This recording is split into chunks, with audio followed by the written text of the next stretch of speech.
In the 17 months since President Biden took office, he has proven to be a failure on so many things: the border crisis, the Green New Deal, skyrocketing inflation. Biden's approval rating among Americans continues on a downward trajectory as a result of all this. But just imagine how much worse the country would be if Democrats had their way. We'll get into all of this in tonight's Hold the Line.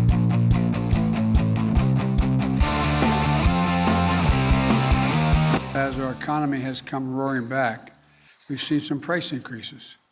Some folks have raised worries that this could be a sign of persistent inflation. But that's not our view. Our experts believe, and the data shows, that most of the price increases we've seen were expected and are expected to be temporary. Welcome to Hold the Line. I'm Buck Sexton. That was President Biden back in July saying that inflation was going to be temporary. Remember that?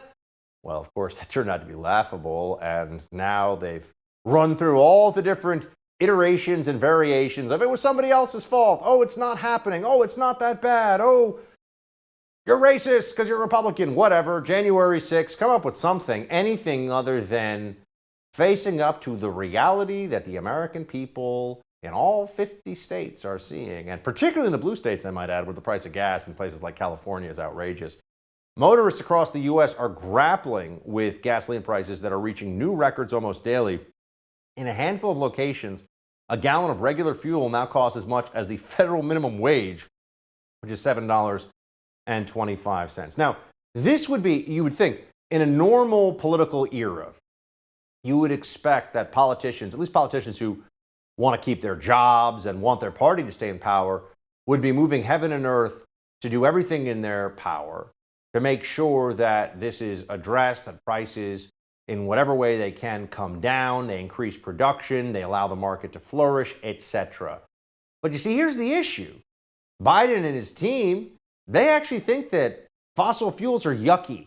They think that they're gross. They think that CO2 is a pollutant even, and therefore has to be regulated almost like it's toxic waste that everybody is breathing out and that plants breathe in. They are climate lunatics. This is what we're dealing with. And that's why in this moment of real national concern over the price of gas and price of energy in general, which also, of course, means the price of everything that you buy, everything that is transported to you, everything you need to heat or cool your home and to run your household day to day, those prices are all up. Inflation's at a 40-year high. But Biden's like, a crisis is an opportunity, of course, and high gas prices are part of this amazing mosaic of transformation into a green future where we can all just run our lives based off of windmills and solar power and stuff. Watch. And when it comes to the gas prices, we're going through an incredible transition that is taking place that, God willing, when it's over, will be stronger and the world will be stronger and less reliant on fossil fuels when this is over. An incredible transition. Will be less reliant. Think about this. We have essentially not enough, or rather not cheap enough, production of fossil fuels now. That's the problem that we face. We have high inflation as well. And Biden, instead of saying we clearly are wrong in our disdain for fossil fuels, which is the lifeblood of our economy, essentially. Without it, the whole thing comes to a screeching halt. Instead of accepting the Democrats are wrong about this, he takes the approach of, well, we're going to have some pain for a while, but the good news is that we're going to be in this Green New Deal future in just a matter of time, where, as I said, the windmills and the solar power and all that stuff, so you're going to suffer for a while, peasants, but eventually maybe your grandkids, they'll be paying a little bit less for their energy that they're getting because it's coming from wind farms or something. It doesn't even matter. It's all absurd. It's all so stupid. It's hard to even keep a straight face as you talk about this, because the right now is economic deprivation and failure under Biden's watch. That's what we're actually seeing. They can talk about 50 years. Oh, we're going to transition to a climate neutral future or whatever. Meanwhile, 40% of baby formula is out of stock nationwide. And the people in charge, the elite imbeciles, none more clear than Nancy Pelosi on this point, or none more clearly fits that description. Here she is when asked earlier today about gas prices and inflation, Pelosi's got some non sequitur ready for you to watch. In terms of inflation, so much is being done by this president. We just passed the other day 2 bills in terms of price gouging and market manipulation, bring down the cost of price at the pump. And that has something to do with the war in Ukraine, but not everything, but a good deal of it. We're also working on reducing the cost of food for people because of the exploitation, again, of the consumer by some in the agriculture industry. Okay, but over and above all of that, understand that unemployment, President created almost 8 million jobs. When unemployment goes down, inflation has gone up. I mean, she is so stupid, it is dangerous to listen to her. Honestly, you think I am getting dumber with every moment that I have to actually watch that woman. And this is my job. I can't imagine what people just sitting at home feel like. First of all, the idea that Joe Biden created 8 million jobs is beyond laughable. What she really means is that as we allowed for normal business practices because these psychotic shutdowns were ending in places across the country, which didn't do a damn thing other than make everybody poorer and more miserable. Yeah, those are created jobs because you said, okay, I'm not going to arbitrarily shut down your business anymore. That's brilliant, you know. It's amazing. And her comment, of course, about how inflation is almost like a good result of the low unemployment we have is moronic beyond words. But Nancy Pelosi is a lunatic, friend. I mean, this is somebody who hasn't pumped her own gas probably in 50, maybe 60 years. And she wants to tell you about all the good things they're doing to fix the economy. She doesn't know a damn thing about how to fix the economy. She's a woman who married a rich guy and has been sitting around running for office in the most lunatic liberal district in America, pretty much, for the last, well, as long as I've been alive. Does she ever say anything of any worth or intelligence? No, but the lifestyle liberals in the San Francisco Bay Area who vote for Nancy Pelosi feel better about themselves voting for an old lady who should have retired a long time ago anyway. And then there's, if you really want to see the heights of arrogance and disdain for everyday people, you know, the peasants, you, me, anybody who doesn't go along with this and doesn't fly private. John Kerry, speaking of somebody who only flies private, remember back just a couple months ago when he was complaining, there's a massive war going on in Ukraine, between Russia and Ukraine, obviously. Russia has thousands of nuclear weapons. It's a big problem. It's a horrible humanitarian catastrophe. But John Kerry saw what the real issue was. The diversion away from the urgent need to fight climate change. Watch this. I'm very concerned about Ukraine, massive emissions consequences to the war, but equally importantly, you're going to lose people's focus. You're going to lose certainly big country attention because they will be diverted, and I think it could have a damaging impact. I hope President Putin will help us to stay on track with respect to what we need to do for the climate. Putin will help us stay on track with what we have to do on climate. The guy just invaded Ukraine. John Kerry's worried about him being a good climate partner. These people are zealots. You saw it. I'm not making it up. You see what they say. They're completely out of their mind. But the good news is Americans are figuring this out. A new approval rating poll shows that 57% of registered voters said they disapprove of how Biden has handled the presidency. 40% say they strongly disapprove, 17% saying they somewhat approve. So his numbers are absolutely atrocious. But I always just want to sit here and say, who thinks he's doing a great job? Like, I actually want to have a sit down with. I would be fascinated. It'd be like talking to a space alien. Who thinks Joe Biden's done a good job? And speak really slowly. Sound out the big words so I know what you're trying to say to us. Who thinks Joe Biden's done a good job? I want to meet that person. Joe Biden doesn't think he's doing a good job. Jesse Kelly's the host here at the First TV that's on in just a little bit. He's a buddy of mine. He's joining me next to discuss more of Biden's failures and how the Democrats are handling and worsening the crippling inflation here. But first, let's talk about protecting your online data for a second. Big tech takes advantage of you. You know that. They mine your data, remine it, sell it. You don't benefit from that at all, and they're just invading your privacy. So if you think about it, you got to make sure you do something to protect your emails, texts, and messages. Make them actually private. That's where Secure comes in. Secure's email platform is 100% private. It's Swiss hosted. They use their own servers in Switzerland, have no ties to American big tech companies. With Secure, there is no data mining whatsoever. It's totally private. This is what makes Secure different from every other email and messaging provider out there. The best email platform in the world when it comes to security and privacy. Unmatched. Look, there's a reason Secure built their company the way they did. We need to make a stand now, take back our privacy from big tech monopolies. So go to secure.com right now. Use discount code BUCK. It will only cost you $7.50 a month, $7.50 a month for full access. Use that promo code BUCK. You'll see it's a great deal. Secure.com, that's SEKUR.com, promo code BUCK. When it comes to the gas prices, we're going through an incredible transition that is taking place that, God willing, when it's over, we'll be stronger and the world will be stronger and less reliant on fossil fuels when this is over. What an incredible transition it's been, everybody. This morning, the cost of gas is still a record high. It's pain at the pump for the American people as President Biden claims the U.S. is going through a transition as we move toward greener options, of course. Joining me now with reaction, the host of I'm Right with Jesse Kelly here on the First TV and nationally syndicated radio host, Mr. Jesse Kelly. Hello, sir. Well, nationally syndicated thanks in no small part to a friend of mine by the name of Buck. Maybe you know him, but we're not going into that right now. That's like, when it comes to the Joe Biden stuff, I'm a little bit nervous about it. And this is what I mean by nervous about it. I'm nervous about how cold they are when they're selling how bad everything is now. Because this happens whether it's Jen Psaki or Jean-Pierre or Joe Biden or some random talking head on the news. They're always presented with something black and white of, hey, normal Americans are getting slaughtered by this. What do you have to say? And normally a politician, no matter their party, would pretend to care. You know what I mean? But pretend like some empathy there. But now there's none of that.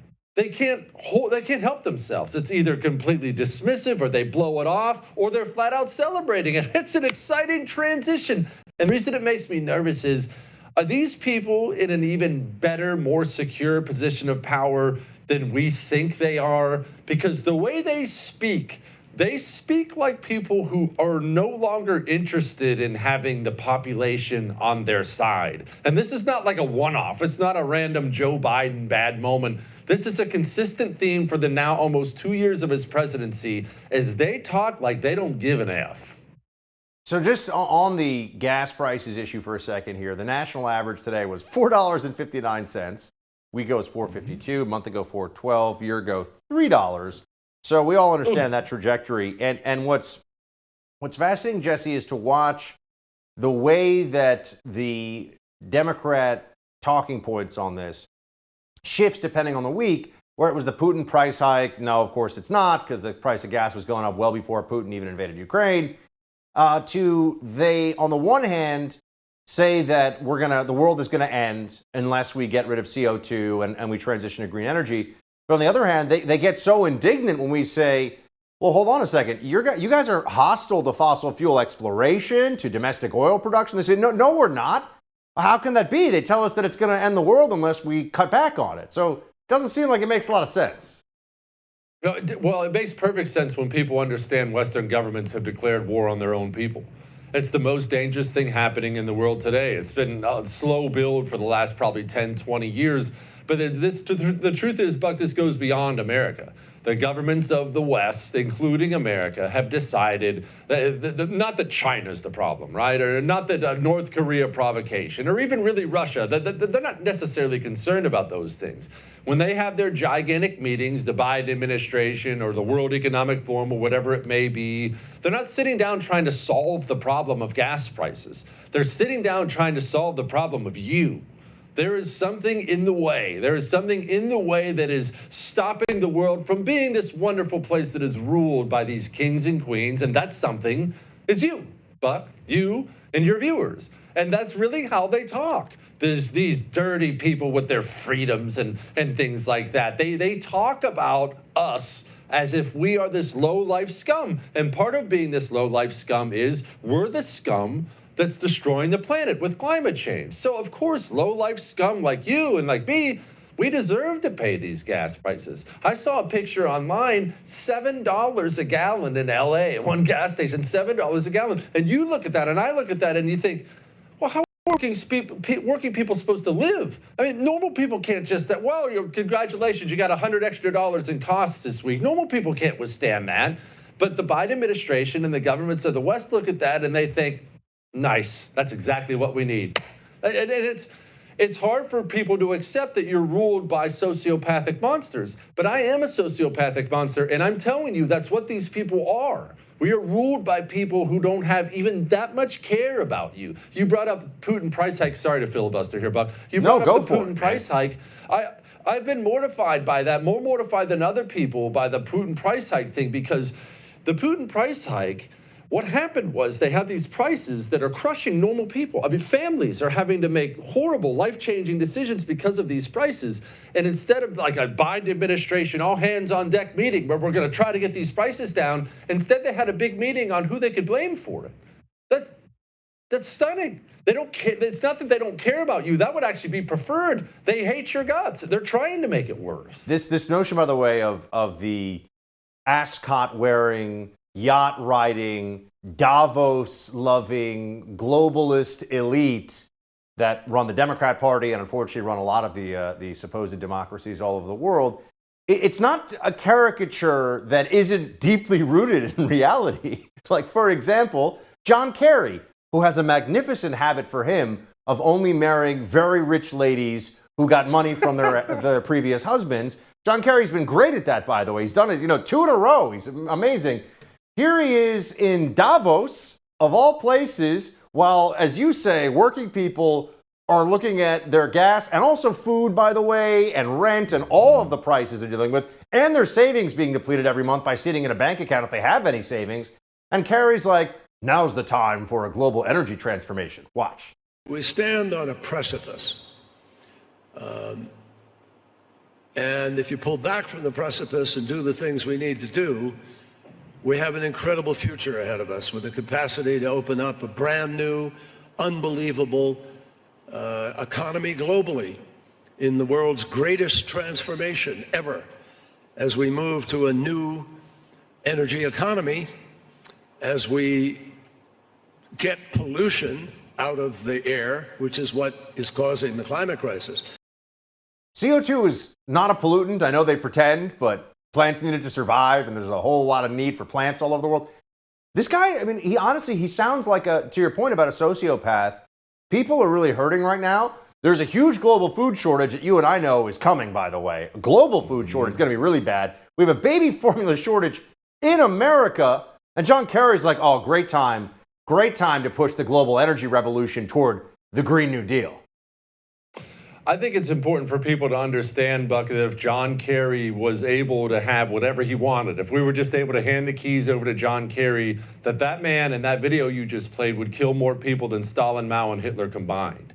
That's how anti-human this environmentalist ideology is, because as you just pointed out, when you declare CO2 to be a pollutant, well, that's what you're breathing out right now. They think you're the pollutant. There's that saying, we've all seen it, you're the carbon they want to reduce. These people, and look, 1,000 of these guys have been caught on camera and otherwise discussing how we need to reduce the Earth's population, oftentimes by billions. I believe one of the first climate change guys said the ideal population is 3.8 billion. Now, Buck, I went to community college, but Kerry, that means we've got a few billion people to kill on the way to getting there. These people, because they're anti-human communist monsters, they do think people deserve to die because they're destroying the planet. And what's wild about that is, if we were to hand those keys to John Kerry and he was to kill all those people, he would go to sleep every night with his big oafish head and his stupid chin, and he would lay it down on his pillow, and he would go to bed thinking he was the good guy every single night as people died. Sorry to interrupt you there, but I'm allergic to commies, as you know. And with that in mind, I just want to know, do you think, I mean, are you do a national show, radio show, I do a national radio show. I'm hearing from people, we've actually even had some people reach out who are Democrats who are fully red-pilled now to the GOP. They are all in. They're like, the COVID lockdowns, inflation, the economy. Are we heading in the right direction here for a Democrat Party that is at least wounded, if not entirely crushed going into the presidential election after that? I think we're heading in the right direction for different reasons. Yeah, we're going to have a GOP wave in the House and the Senate, and all those things are going to feel really good.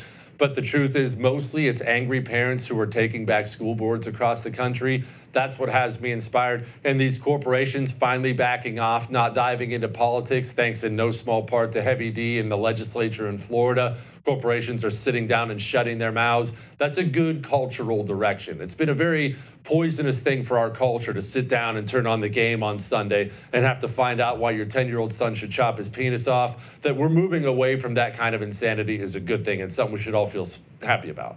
Moving in the right direction there. Jesse, thanks for being with us. See you, boss. Everybody has Georgia on their minds as voters there head to the polls to elect their new governor and a whole lot of other races that are up. Senior writer at National Review, David Harsanyi, joins me to discuss the record high voting turnout. Before we get into that, I want to tell you about the silencer shop. If you're like me, you believe that it's your right to keep and bear arms. More than 100 million Americans identify as firearm owners, and in 2021, there were more than 3 million new gun owners in the United States. Silencer Shop is the #1 source for suppressors in the U.S. They're a Texas-based company founded in 2010 with a focus on outstanding customer service. They've now grown into a network of over 4,000, and they're powered by Silencer Shop dealers across the country. There's probably one near you. Silencer Shop kiosk makes the NFA process easy for your suppressor, your short barrel rifle, or any NFA item. By tapping into Silencer Shop for your ATF Form 4, you'll get your can in your hands faster than ever. Customers have said they receive their suppressors in 70 to 90 days. Check out Silencer Shop's YouTube or Instagram pages or visit silencershop.com.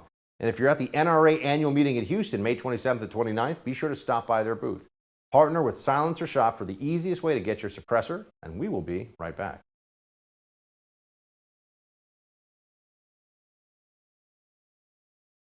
It is decision day in Georgia as the GOP primary is going on right now. Pretty hotly contested. As it stands, Brian Kemp and David Perdue are frontrunners on the Republican side for the governor's race. Stacey Abrams is running unopposed as the Democratic candidate, and we shall see how all of this shakes out. You know, David Perdue was backed with a Trump endorsement early in the race. The news of our former Vice President Mike Pence now supporting Kemp leaves everyone wondering how things are going to shake out here. Joining me now to talk about Georgia and more, senior writer at National Review, David Harsanyi. Mr. Harsanyi, make sense of the madness. What's going on in Georgia today? Well, there's a lot of people voting, even though Jim Crow 2.0 has been instituted there, according to our president. That's first of all. And I mean, it looks like Kemp was ahead in polls. I guess we'll see how it'll shake out.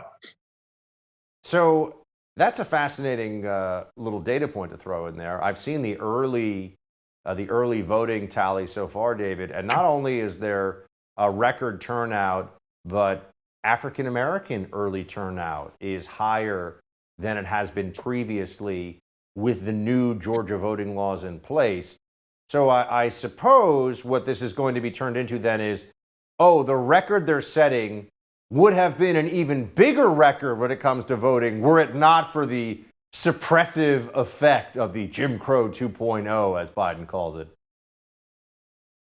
Well, yeah, I mean, I do think this is vitally important to talk about because not only, obviously there's a political angle to this where they want to make it seem like Republicans are trying to suppress the vote, that it's a racist, voter integrity bills are racist. But also, if you remember, they wanted to pass these huge bills that federalized elections across the entire country off of this thing. H.R. 1, I don't know if you remember, was a Pelosi bill, maybe she wrote it, that would have made illegal for felons to vote, that would have, allowed people to count ballots 15 days after the elections. It was a whole slew of things and things that had nothing to do with the election, attacks on free expression and things like that.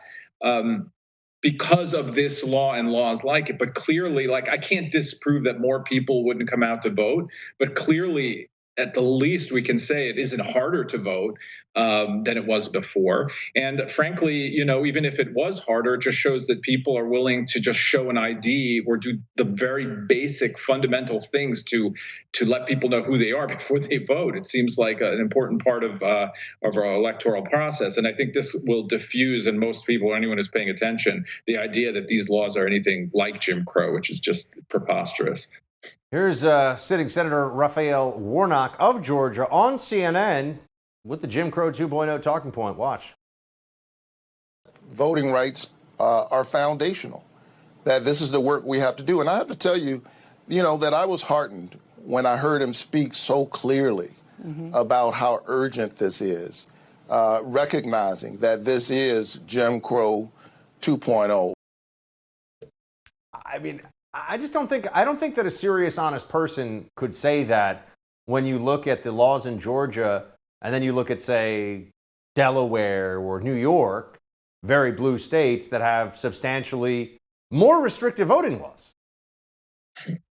Right. Or if you remember, the Major League Baseball moved the All-Star game from Atlanta to Colorado, where it's harder to vote. I mean, there's more, mail-in voting, but it's far harder, as far as ID goes to vote than it is in Georgia right now. And by the way, Georgia had many things that they did that made it easier to vote, longer, early voting, things like that. There were like 4 things. So I think it's a very reasonable law. Yeah, of course, he's not honest, and he's, he knows that's a lie.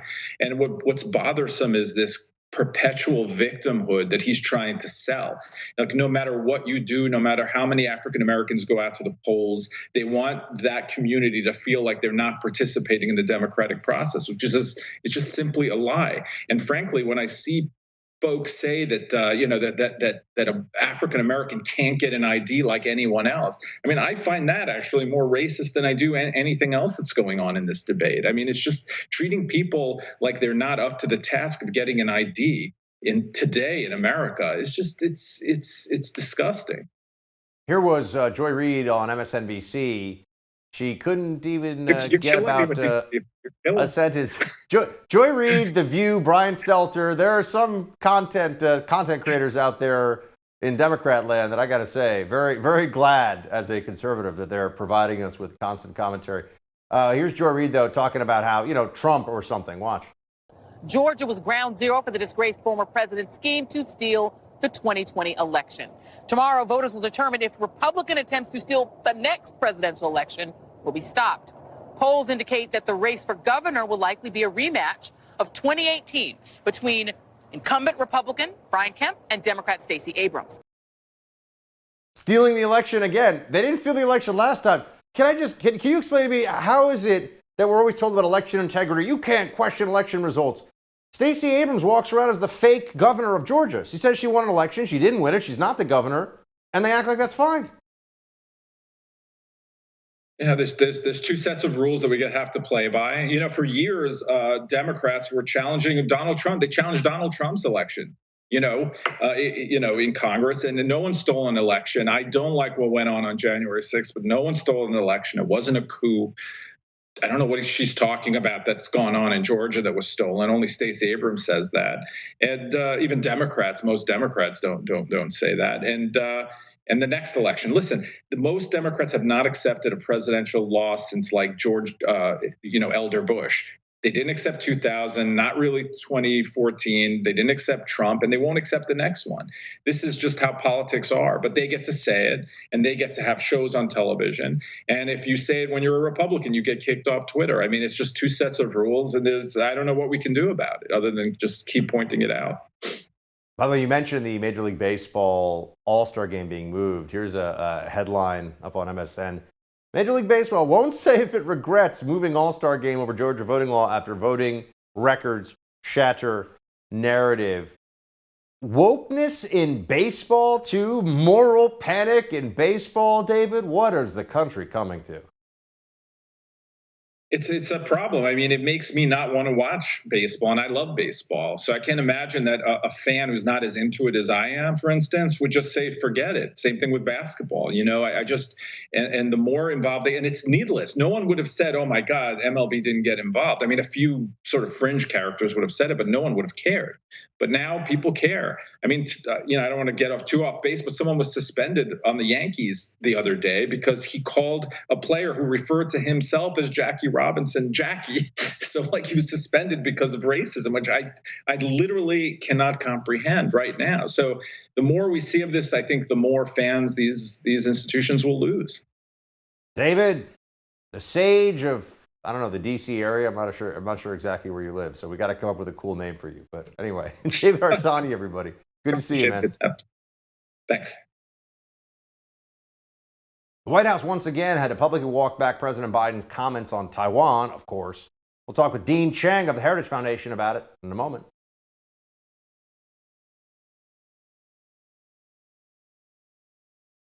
The Biden gaffes continue. During a press conference with Japanese Prime Minister Fumio Kishida, President Biden revealed to the world the U.S. would indeed come to Taiwan's defense if they were invaded by China.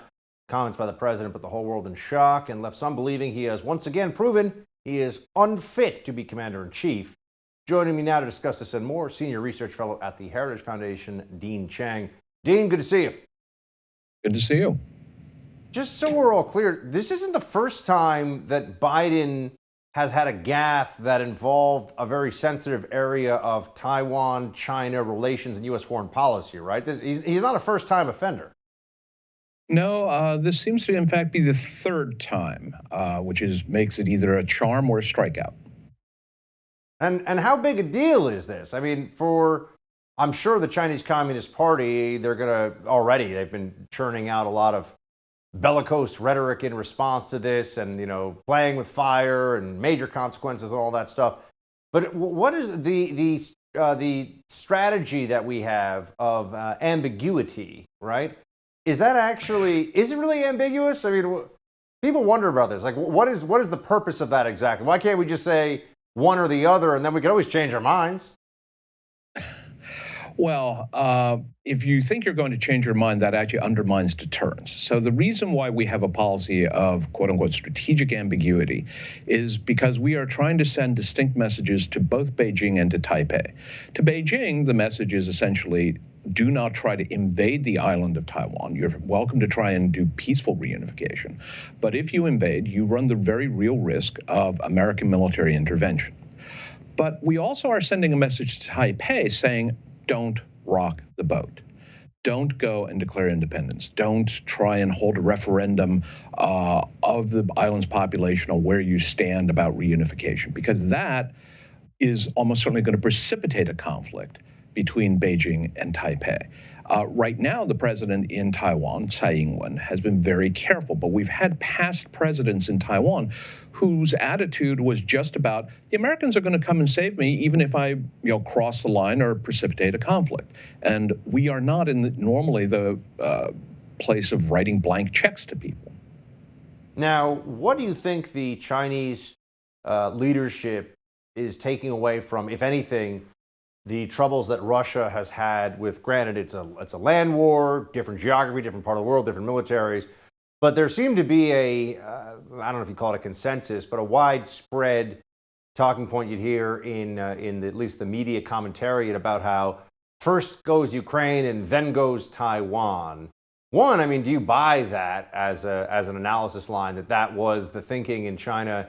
And two, given what's happened in Ukraine, do you think that China is thinking twice about a military effort to seize Taiwan and make it a part of mainland China? Well, working backwards with your questions. First, Beijing has never renounced the willingness to use force to reunify. They've doubled down on that. They've made very clear the People's Liberation Army's job one is be prepared to take Taiwan if it's ordered to do so. That being said, what has been happening in Ukraine is a reminder to everyone, not just the Russians or the Chinese, but also to our own military, that conventional warfare, high tempo operations, is extremely difficult. It is something that easily can go wrong. You often heard when we first went into Afghanistan and Iraq, counterinsurgency is a graduate level of warfare. Well, clearly, undergraduate warfare, conventional high-tempo operations is not a gut course either. For the PLA, they are very carefully watching the Russians, just like they've watched us. They've watched everybody else.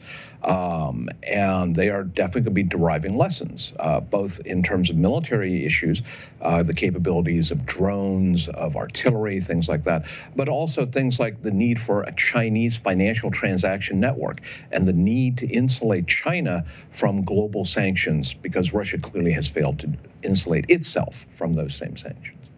By the way, we talked about this, but just to clarify or to make it very clear to everybody at home, Bloomberg reports that since taking office, Biden has repeatedly used language about Taiwan that appeared to alter policy in place since around the time of the U.S. Switching diplomatic recognition to Beijing. Last year, Biden or his aides needed to clarify his remarks on Taiwan on at least 4 separate occasions, including his description of the island as independent. So yes, there's been plenty of gaffes from Biden. Of course, we're told that that's supposed to somehow be endearing, I think, Dean, or something. That's, a Trump gaffe is starting World War III. A Biden gaffe is, it's just that old Irish charm from good old Biden. But do you think the Chinese view him as somebody that they can essentially play on the chessboard, that they can actually outmaneuver him just based on, well, a lot of things? Well, I think so far what's been demonstrated is that both he and his staff can certainly be played. I mean, if you think about it, why was it that when they did the Xi-Biden summit, they scheduled it for 8 p.m. at night here, which was 8 a.m. in the morning there? So the Chinese would be, ready and raring to go early morning, and President Biden, who seems to have a somewhat more limited activity schedule, is now forced to stay up past his bedtime. That was not good staff work. Anchorage was not good staff work. Tianjin was not good staff work. Blinken calling the Chinese foreign minister as the situation is collapsing in Kabul, begging the Chinese to help restrain the Taliban. That is not good staff work. What, by the way, have we seen from in the early days of the conflict in Ukraine? There were all these reports about China strengthening its relations with Russia, particularly in the economic front, to help Russia evade the worst parts of sanctions. I think we've all seen the sanctions, well, certainly haven't worked as advertised in the early weeks of the war. But have we seen a lot of increasing of ties and economic and even maybe diplomatic activity between Russia and China as a result of the conflict in Europe?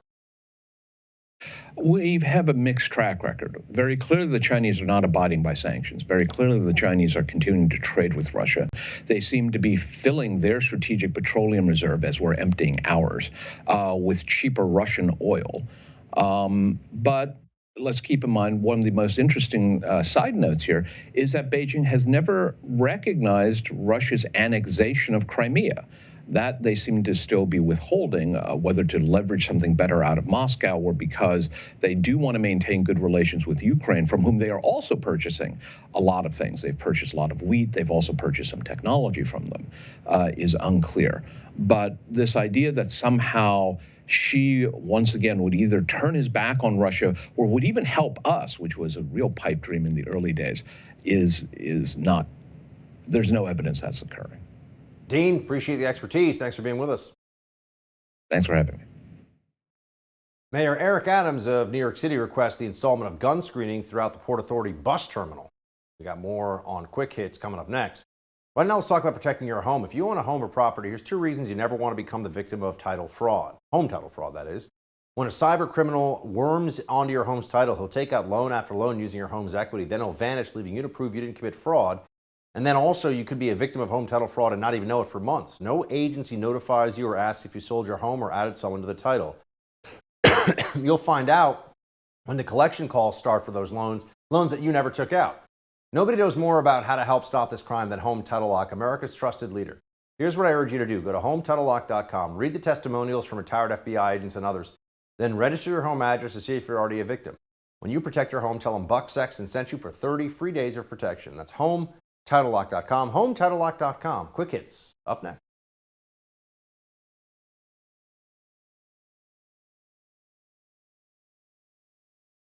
Stacey Abrams takes a page out of Biden's book with a gaffe of her own, and a father takes to TikTok to help raise funds for his transgender child's hormone surgery. Wait, really? Wow. Time for Quick Hits. Let's get into this. First off, Georgia Senate gubernatorial candidate Stacey Abrams doesn't seem to be willing to admit what is so plainly obvious to everybody right now, which is that the story that Democrats told the American people, that it's Jim Crow 2.0 in Georgia now, and that there's all these voter suppression efforts, because very basic voter integrity measures, the most straightforward, universally applicable stuff that has nothing to do with any individual's race or anything else, just trying to make sure that there's some accountability and some traceability in the election process, make sure that there's integrity and there's not cheating. Easy to vote, hard to cheat. That's the whole plan, but they said that means it's Jim Crow 2.0, and as we've discussed in the show, the voting tally show that's not true at all. There's not vote. If this is a voting suppression plan, it's the worst one ever because it's making more people vote than ever before. But Stacey Abrams is just going to say, don't worry, it's still voter suppression. Watch. The question about voter suppression and voter turnout is causation without correlation. I'm sorry, you can make mistakes even when you know what you're talking about. It's correlation without causation. We know that increased turnout has nothing to do with suppressant.